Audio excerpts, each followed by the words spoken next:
region is increasing in its numbers, and of course, 25% of NCR is Quezon City. So I would expect really that we would have the highest in terms of absolute numbers. But based on our analysis and that of the DH pertaining to attack rate, and that means cases per 100,000, it's still it's still okay. In other words, we're still not yet a red flag city.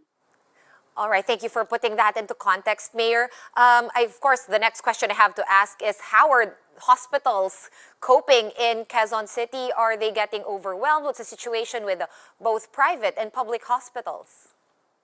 Well, I can only speak for our hospitals, and definitely our tertiary hospital, which is the Quezon City General Hospital, is having quite a hard time addressing severe and moderate cases. Now, although in terms of quarantine facilities are mild and semi-moderate cases, we have more than enough. We still have several hundred quarantine facilities left, and the other hospitals, while the caseload has definitely increased, we still have a few more available slots. So I'm assuming, of course, that this will all get overwhelmed in the next couple of weeks if we don't do drastic measures, to intervene and to try to contain this virus. And are there any drastic measures that you have planned to sort of mitigate the spread of the virus and from the healthcare system, of course, in your city from becoming overwhelmed? Well, yes, of course. So the first is we've already issued updated guidelines just a couple of days ago. So all of these establishments that the Department of Trade and Industry wanted open, the cinemas, the arcades, the fun fairs, the amusement parks, etc., we've decided to keep them closed, as well as other what we perceive are high-risk establishments like videoke, KTV bars, and bars in general, and other leisure venues. Having said that, we have also given the order via memorandum circular to all of our law enforcement agencies that are the local government, those in the local government, as well as the police and the barangays, to strictly enforce all of our ordinances. We have enough ordinances already passed by the Sangguniang Panlunsod. In terms of enforcement, they have been enforced in varying degrees. And now I have given the order to enforce them all very, very strictly. And I've been receiving reports daily as to how much they've increased in terms of enforcement. So that to me is a good measure of whether we're successful or not. Second is, of course, in terms of lockdown. I wanted to make sure that early detection is something that we do. So we do through our contact tracers, active case monitoring now, case finding, active case surveillance, and immediate contact tracing of index cases. So I think we're doing quite well in that regard, and testing has greatly improved. And I've been told that 44% of our active cases are in fact cases that are found through contact tracing, which is a good sign. That means that we're actually doing well in those areas. That's right. Very, very good to hear, Mayor. Now, is one of these measures supposedly of finding protocol violators on the spot in Quezon City? And should constituents expect stricter enforcement moving forward? Yes, that's why we did come out with a press release very early on, sometime last week, even before the DOH officially announced the surge, because our local CESU and health departments have already been noticing increases in the numbers of active cases. I think from a steady 70 cases average a day, we've gone up to about 130 to 160 now, and that's the difference. It's really quite big. And having said that, having seen that and observed that, we have actually given the order to enforce rather quickly now.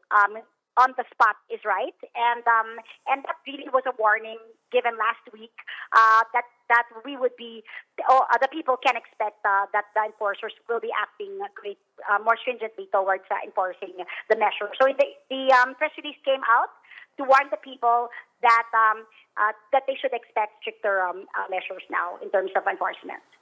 All right, so everyone heard that stricter enforcement is in the works in Quezon City. Now, Mayor, allow me to ask about the status of vaccines in Quezon City. How is procurement? Have you seen any improvement in vaccine confidence among your constituents? Or if you're already rolling out, how is that going? Yeah, Sean, I'm really quite happy because here in Quezon City, we did not have the problems that other LGUs had pertaining to convincing their health workers to avail of Sinovac. I mean, all of our hospitals received it, and all of our hospitals are using them. And I predict that our last two hospitals will be done by Wednesday with their Sinovac allocations. The first one is already done. We're already waiting for the next allocations to be delivered to us.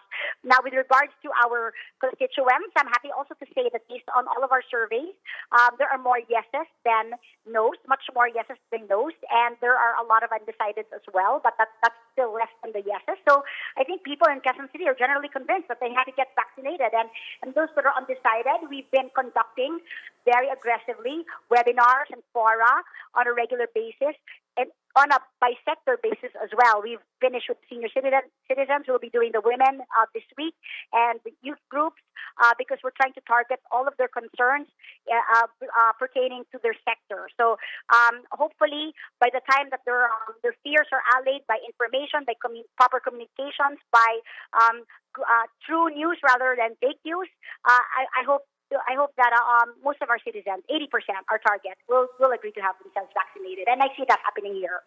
We've not had problems with people at all. Very, very good to hear. Again, thank you for your time, insights, and effort. Quezon City Mayor Joy Belmonte on the phone. Thank you, Mayor. And here are other stories we're keeping our eyes on. A task force led by the Justice Department will launch a probe into the deaths of at least 5 activists in a series of violent police raids in the Calabarzon region. Justice Secretary Menardo Guevara says this task force will meet on the 3rd or 4th week of March. And the Judicial and Bar Council announced that it will live stream the interviews of applicants for the Chief Justice post of the Supreme Court for the first time on March 12th. Current Chief Justice Diosdado Peralta is set to take his early retirement at the end of the month. And the Philippine Competition Commission welcomes the launch of DITO, the country's 3rd major telco service provider.